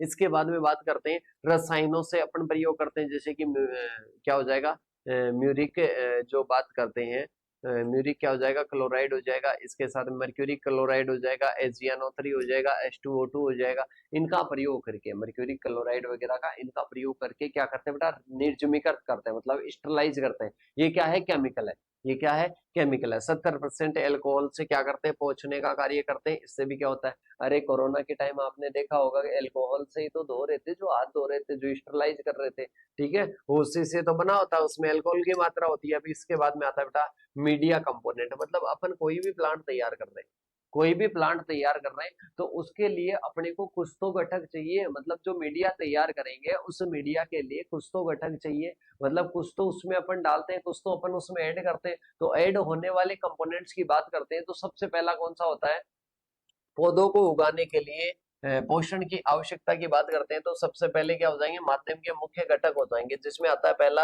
अकार्बनिक पोषक हो जाएगा। क्या हो जाएगा बेटा, अकार्बनिक पोषक हो जाएगा, जैसे कि सूक्ष्म और वृहद अपन बात कर सकते हैं, जिसमें अकार्बनिक की बात करते हैं बेटा, जो पोषक तत्व है अपने 17 आवश्यक पोषक तत्व है, 17 आवश्यक पोषक तत्वों की बात करते हैं कि वो 17 पोषक तत्व आपस में मिलाओ, क्या मिलाओ, 17 पोषक तत्व आपस में मिलाओ। इसके बाद में बात करते हैं कार्बन स्रोत, मतलब आपको क्या करना है, जो कार्बन का स्रोत डालना है, मतलब इसमें क्या डाल दो, आप कोई ऑर्गेनिक मैन्योर वगैरह डाल दो, क्या डाल दो बेटा, ऑर्गेनिक मैन्योर वगैरह डाल दो। तो दूसरी चीज क्या हो जाएगी, आपके ऑर्गेनिक मैन्योर वगैरह हो जाएगी, क्या हो जाएगी बेटा, ऑर्गेनिक मैन्योर वगैरह हो जाएगी, मतलब ऑर्गेनिक मैन्योर डालेंगे, ठीक है, कार्बनिक स्रोत हो गए। इसके बाद में आता है वर्दी नियामक, वर्दी नियामक का मतलब होता है बेटा पीजीआर, पीजीआर में जैसे कि आपको रूट ग्रोथ के लिए आईबीए चाहिए, इस प्रकार से जिब्रेलिन, साइटोकाइनिन, ऑक्सीजन वगैरह इनकी ग्रोथ के लिए ये क्या होते हैं, ग्रोथ के लिए बहुत ज्यादा जरूरी होते हैं, तो ये आप उसमें मिलाओ।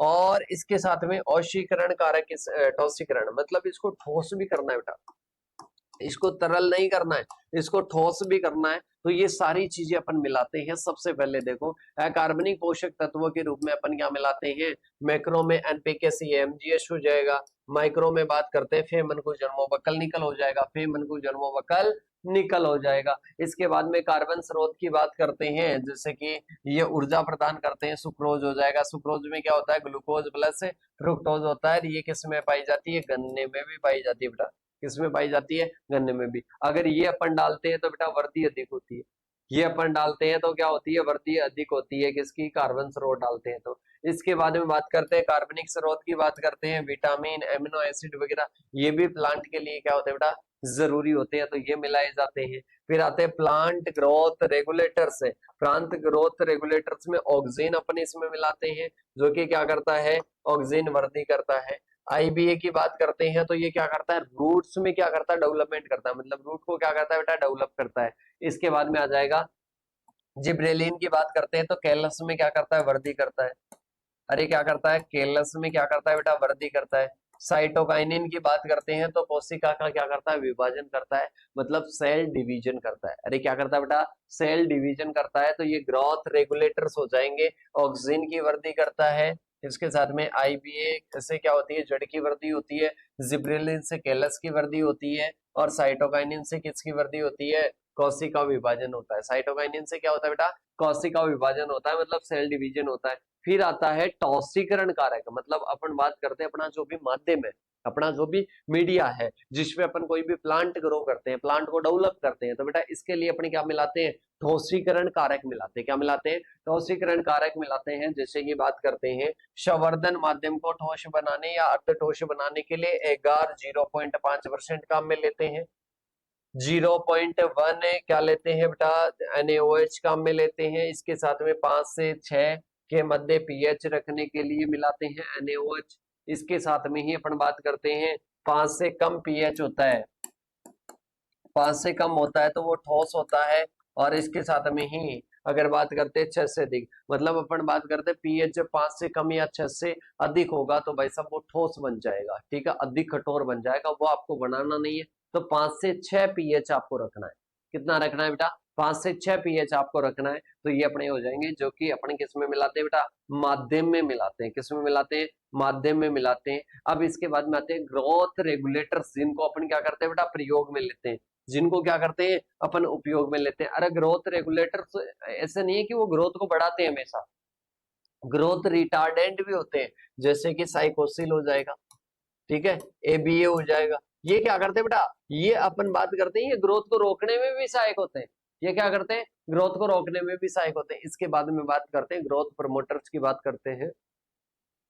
ऑक्सीन हो जाएगा, इसके साथ में ही बात हो जाएगा अपने क्या हो जाएगा, साइटोकाइनिन हो जाएगा और जिब्रेलिन हो जाएगा। बेटा ये जो एबी है ना, इस एबी को एंटी जिब्रेलिन भी कहा जाता है, एंटी जिब्रेलिन भी कहा जाता है। अरे क्या कहते हैं बेटा, एंटी जिब्रेलिन भी कहा जाता है। किसको कहा जाता है, इस एबीए को कहा जाता है। एब्सिसिक एसिड को क्या कहते हैं बेटा, एब्सिसिक एसिड को अपन क्या कहते हैं, एंटी जिब्रेलिन भी कहते हैं। इसके बाद में बात करते हैं, ये तीनों क्या है, अपने ग्रोथ प्रमोटर्स है। क्या है बेटा, ये तीनों अपने पास में ग्रोथ प्रमोटर्स है। इसके बाद में आते हैं ग्रोथ इनहिबिटर्स, क्या हो जाएंगे, ग्रोथ इनहिबिटर्स हो जाएंगे। अब ग्रोथ इनहिबिटर्स किसको बोलेंगे बेटा, इसको एक तो एब्सिसिक एसिड को, जो कि ग्रोथ को क्या करते हैं, रोकते हैं। और इसके साथ में इथाइलिन भी क्या होता है, ग्रोथ इनहिबिटर होता है। मतलब ये क्या करता है, ग्रोथ को तो रोकता है, पकाऊपन में क्या होता है, बढ़ाता है।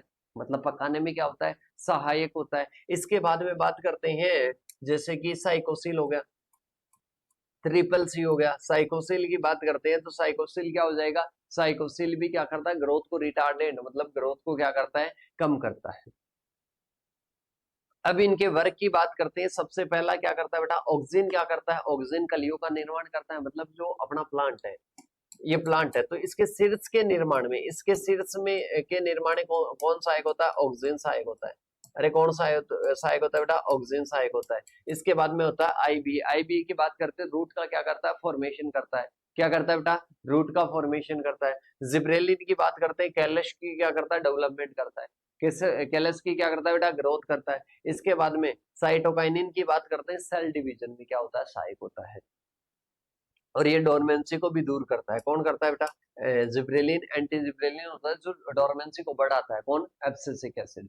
अब इसके बाद में बात करते हैं, अपने पास में नेक्स्ट आता है 8 नंबर का टॉपिक, और ये बोल रहा है कि आपको क्या करना है, आपको इन्वायरमेंट की रिक्वायरमेंट क्या क्या है। मतलब आप कोई भी प्लांट तैयार कर रहे हो, इस प्लांट को तैयार करने में आपको इन्वायरमेंट की क्या क्या कंडीशंस की जरूरत होती है, कौन कौन सी कंडीशंस की जरूरत होती है। तो बेटा अपन क्या करते हैं, अपन कोई भी अगर माध्यम रखते हैं तो वो माध्यम को कहाँ पर, नेचुरली तो अपन बहुत कम तैयार करते हैं। अपन किस में तैयार करते हैं, कृत्रिम माध्यम बनाते हैं, और कृत्रिम माध्यम को अपन इनक्यूबेशन में रखते हैं। तो इनक्यूबेशन में कौन कौन सी चीजें रिक्वायरमेंट होगी, उनके बारे में बात करते हैं। तो देखिएगा, सबसे पहले बात करते हैं, एसेप्टिक कंडीशन होनी चाहिए। एसेप्टिक का मतलब है कि जो सूक्ष्म जीव है, जो माइक्रोब्स है, वो माइक्रोब्स नहीं होने चाहिए, वो माइक्रोब्स नहीं होने चाहिए। तो सबसे पहली कंडीशन क्या हो जाएगी, एसेप्टिक हो जाएगी। अरे क्या हो जाएगी बेटा, एसेप्टिक कंडीशन हो जाएगी। एसेप्टिक कंडीशन का मतलब है माइक्रोब्स नहीं होने चाहिए। अरे क्या नहीं होने चाहिए बेटा, माइक्रोब्स नहीं होने चाहिए, इसको एसेप्टिक बोला जाता है। मतलब निर्जमीकृत परिस्थितियां होनी चाहिए। अरे कैसी होनी चाहिए बेटा, निर्जमीकृत परिस्थितियां होनी चाहिए सभी उपकरणों और माध्यमों की। वो चाहे माध्यम हो, वो चाहे उपकरण हो, कुछ भी हो, सारी चीजें कैसी होनी चाहिए, एसेप्टिक होनी चाहिए। कैसी होनी चाहिए बेटा, एसेप्टिक होनी चाहिए। अब इसके बाद में आता है दूसरा, एरिएशन आता है। एरिएशन का मतलब होता है वायुकरण क्या होना चाहिए, अच्छा होना चाहिए। अरे क्या होना चाहिए, वायुकरण की बात करते हैं, मतलब वायु क्या होनी चाहिए बेटा, अच्छी होनी चाहिए। अरे क्या होनी चाहिए, वायु क्या होनी चाहिए, अच्छी होनी चाहिए, मतलब वायु उपलब्ध होनी चाहिए। क्या होनी चाहिए बेटा, वायु उपलब्ध होनी चाहिए। इसके बाद में आते हैं पीएच, पीएच की बात करते हैं तो पीएच कितना हो, 5 से 6 के मध्य हो। अरे कितना हो, पीएच कितना होना चाहिए, 5 से 6 होना चाहिए। अरे कितना होना चाहिए, 5 से 6 के क्या होना चाहिए, पीएच होना चाहिए। किसका होना चाहिए, अपन बात करते हैं कोई भी अपने पास में कोई भी माध्यम है, उस माध्यम पर कोई भी प्लांट ग्रो कर रहे हैं तो उसके लिए पीएच कितना चाहिए, 5 से 6 होना चाहिए। अरे कितना होना चाहिए बेटा, 5 से 6 पीएच होना चाहिए। इसके बाद में बात करते हैं 6 से अधिक, 6 से अधिक पर अभी अपन ने बात की थी, 6 से अधिक पर भी क्या हो जाएगा, कठोर हो जाएगा। और 5 से अधिक पर भी सही नहीं रहेगा, मतलब पतला हो जाएगा। ठीक है, अपन बात करते हैं ना, तो 5 से क्या होना चाहिए, कम होना चाहिए, ना 6 से ज्यादा होना चाहिए, 5 और 6 के बीच में होना चाहिए। इसके बाद में आता है 7 से अधिक और 4.5 से कम पर कर्तोत्व की वृद्धि बिल्कुल भी क्या हो जाती है, रुक जाती है। तो ये क्या होता है बेटा, ये पीएच होता है, पीएच भी जरूरी होता है। इसके बाद में बात करते हैं टेम्परेचर। टेम्परेचर 25 से 2 प्लस भी चल जाएगा, 25 से प्लस 2 चल जाएगा और -2 चल जाएगा। अरे क्या होगा, 25 से प्लस 2 चल जाएगा और -2 चल जाएगा। पर इसके अलावा जो अदर है वो अदर नहीं चलेगा बेटा, अदर नहीं चलेगा। तो टेम्परेचर की बात करते हैं, 25 से 2 प्लस मान लो या 2 माइनस मान लो, 25 से 2 प्लस मान लो या 2 माइनस मान लो, ये कंडीशन आपके लिए चलेगी।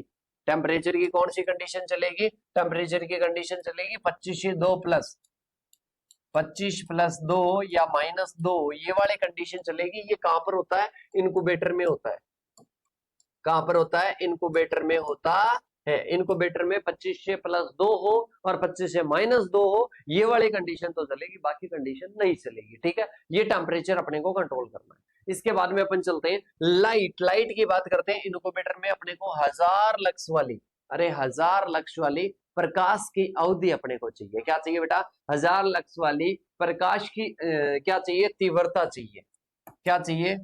प्रकाश की तीव्रता चाहिए। कितनी चाहिए बेटा? 1000 लक्स वाली। कितनी? 1000 लक्स वाली। इसके बाद में बात करते हैं ह्यूमिडिटी। क्या आती है? ह्यूमिडिटी। ह्यूमिडिटी की बात करते हैं 20 से 98%। 20 से 98% क्या हो जाएगा? ह्यूमिडिटी हो जाएगी। इसके बाद में बात करते हैं कम से माध्यम क्या होता है? शुष्क होता है। अगर ह्यूमिडिटी क्या हो जाएगी? 20 से 98% से कम हो जाएगी तो बेटा माध्यम जो मीडिया है वो क्या हो जाएगा? वो शुष्क हो जाएगा, वो ड्राई हो जाएगा। ठीक है, तो वो नहीं चलेगा। अधिक संदूषण हो जाएगा, ठीक है, वो नहीं चलेगा।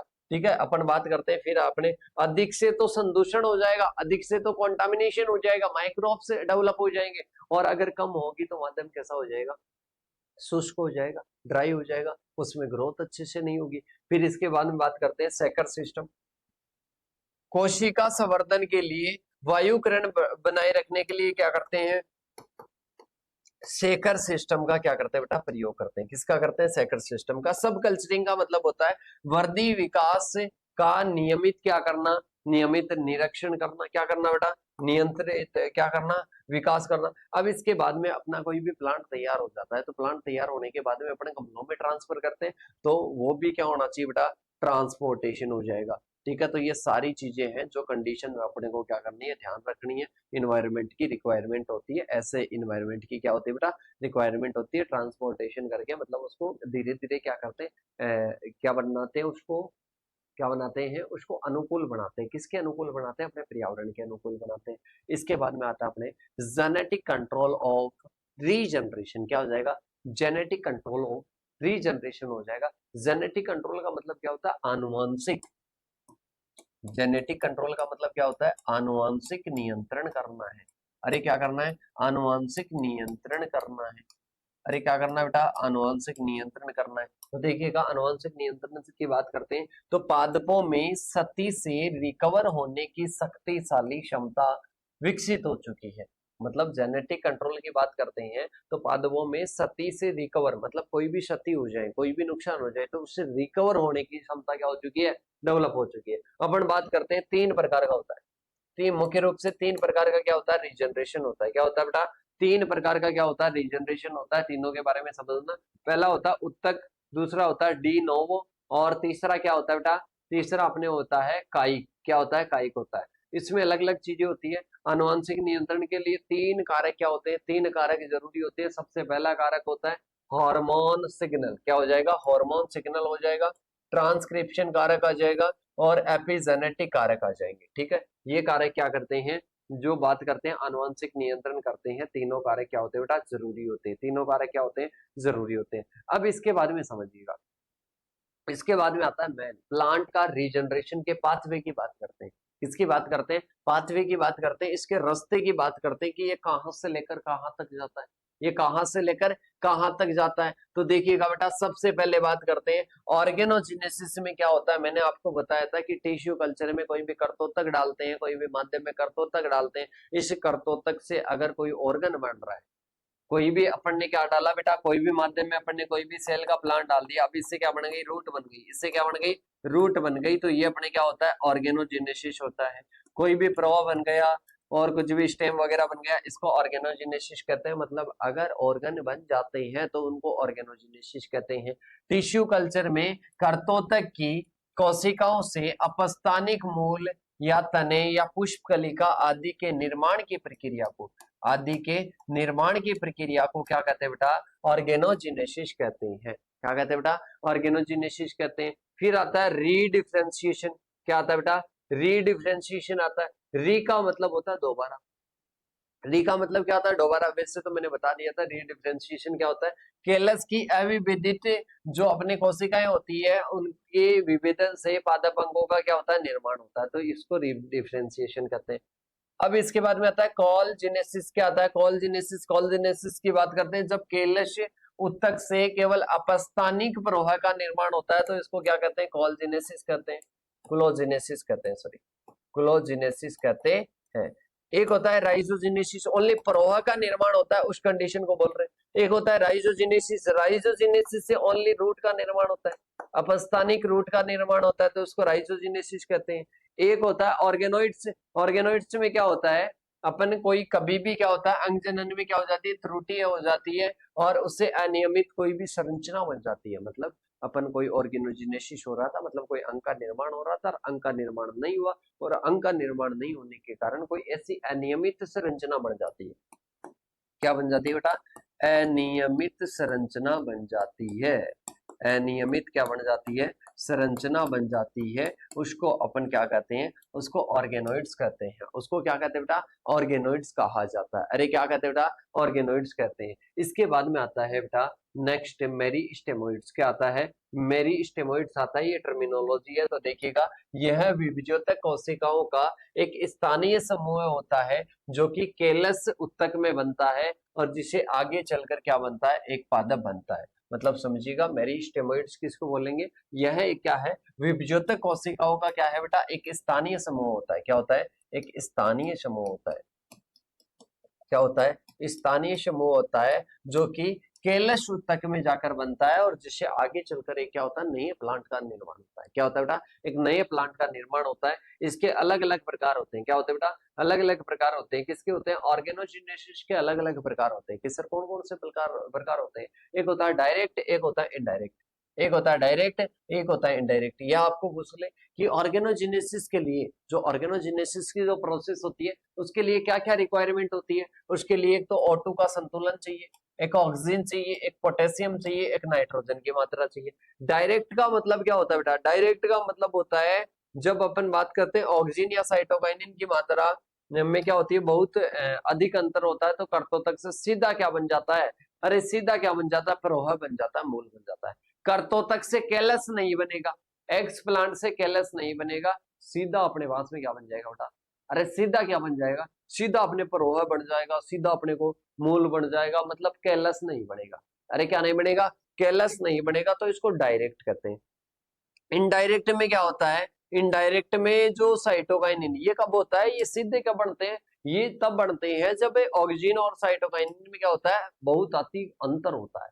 साइटोकाइनिन ज्यादा दे दिया और इसके साथ में ही अपने जो है ऑक्सीजन कम दिया, तो बेटा इस प्रकार का जो होता है ना, इस प्रकार का जो होता है उसमें ये क्या होता है बेटा ज्यादातर होता है। पर अपन बात करते हैं कि जब इनकी मात्रा समान होती है ना तब पहले तो क्या बनेगा, पहले तो अपन बात करते हैं पहले तो कैलस बनेगा और कैलस के बाद में ही क्या बनेगा अंग बनेगा। कैलस के बाद में ही क्या बनेगा अंग या ऑर्गन बनेगा। अरे क्या बनेगा बेटा अंग या ऑर्गन बनेगा, किसके बाद में कैलस के बाद में बनेगा। अरे किसके बाद में बनेगा बेटा कैलस के बाद में बनेगा। तो डायरेक्ट में क्या होता है, डायरेक्ट में सीधा क्या बन जाता है, सीधा अपने क्या बन जाता है कर्तोतक से सीधा क्या बन जाता है, कर्तोतक से सीधा अपने मूल प्रवाह बन जाता है। जब कर्तोतक से कैलस बने, कैलस से फिर अंग बने, फिर क्या बने अंग बने, तो उसको क्या कहते हैं बेटा इसको इनडायरेक्ट कहते हैं। क्या कहते हैं पहले क्या बनेगा, पहले अपने कैलस बनेगा और कैलस से फिर अंग का क्या होगा निर्माण होगा, तो इसको इनडायरेक्ट कहते हैं। क्या कहते हैं बेटा इसको अप्रत्यक्ष इनडायरेक्ट कहते हैं, ये आपको याद रखना है। फैक्टर अफेक्टिंग की बात करते हैं, इसको प्रभावित करने वाले कारक, तो इसको फिजिकल फैक्टर प्रभावित करते हैं, केमिकल का जो फैक्टर होते हैं वो प्रभावित करते हैं।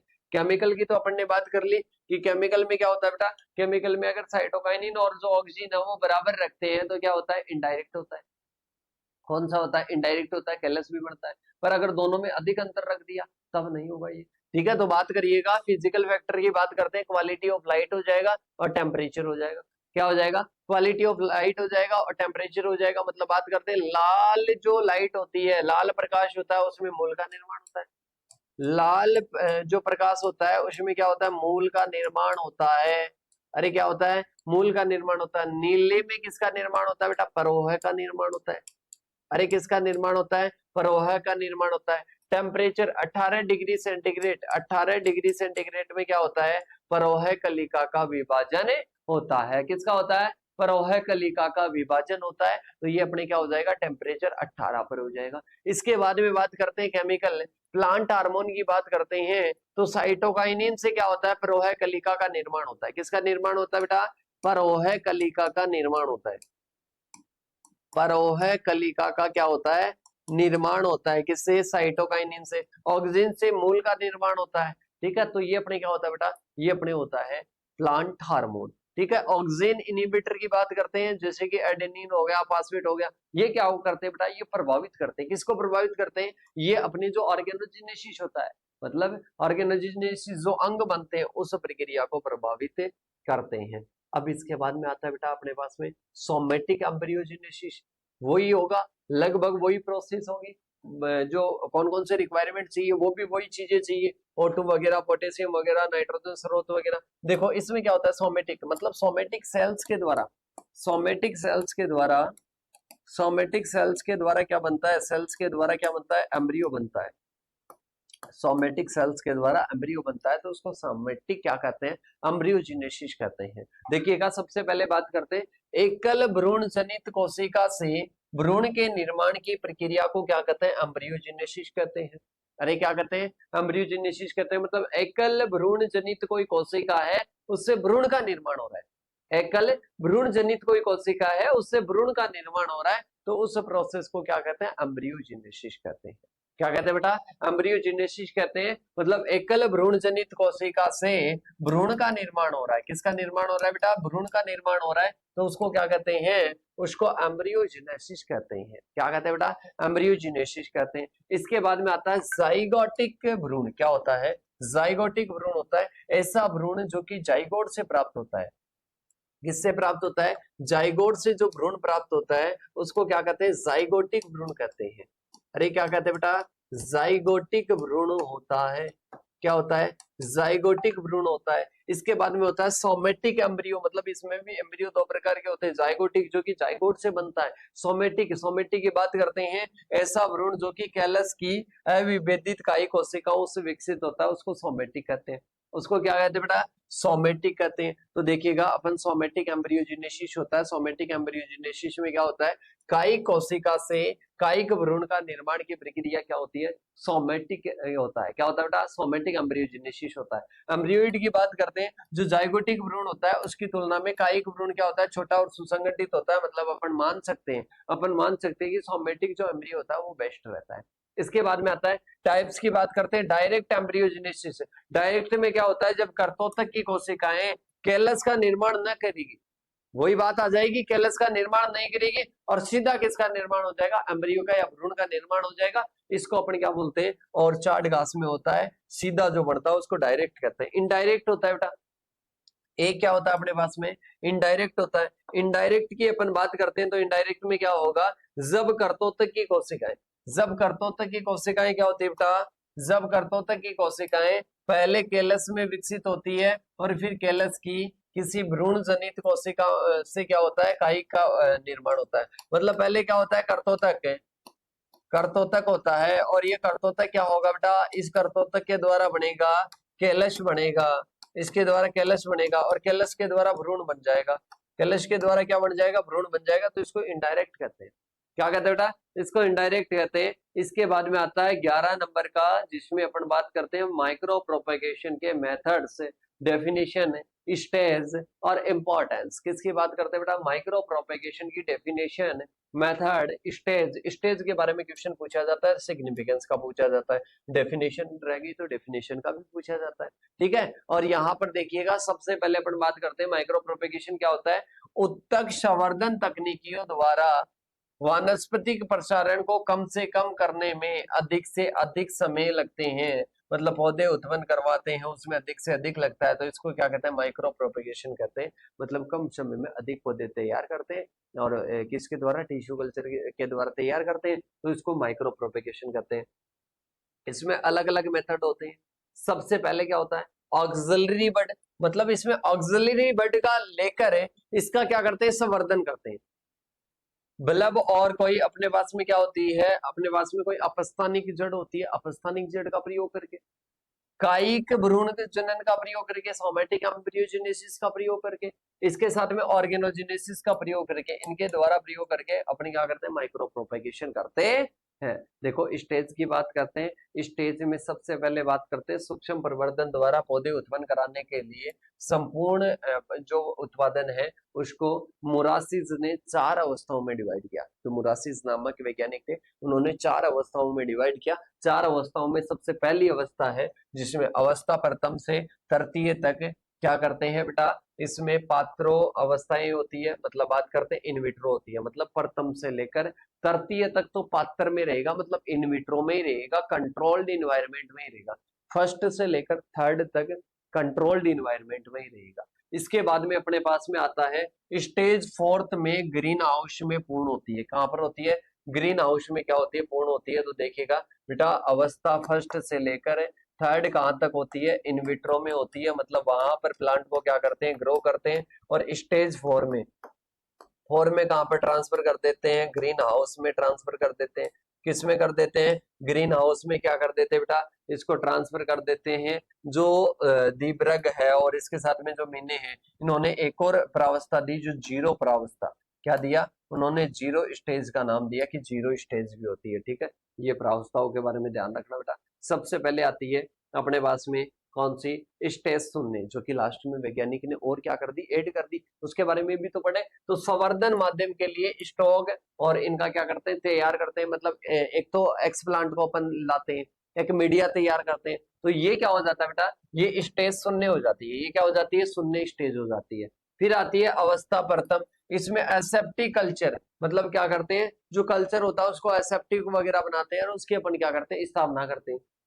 मुख्य चरण की बात करते हैं, मुख्य चरण की बात करते हैं तो बेटा इसमें क्या होता है, एक्सप्लांट आइसोलेशन, और इसके साथ में ही बात करते हैं सतही निर्जमीकरण, धोना वगैरह, ये सारी चीजें होती है जिसको द्वितीय चरण कहते हैं।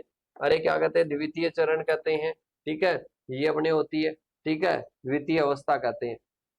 इसके बाद में आती है अवस्था तृतीय, जिसमें कायिक भ्रूणों का अंकुरण होता है, परोहकार मूलकार इनका सभी का निर्माण हो जाता है, ऑर्गेनोजेनेसिस और एम्ब्रियोजेनेसिस हो जाता है।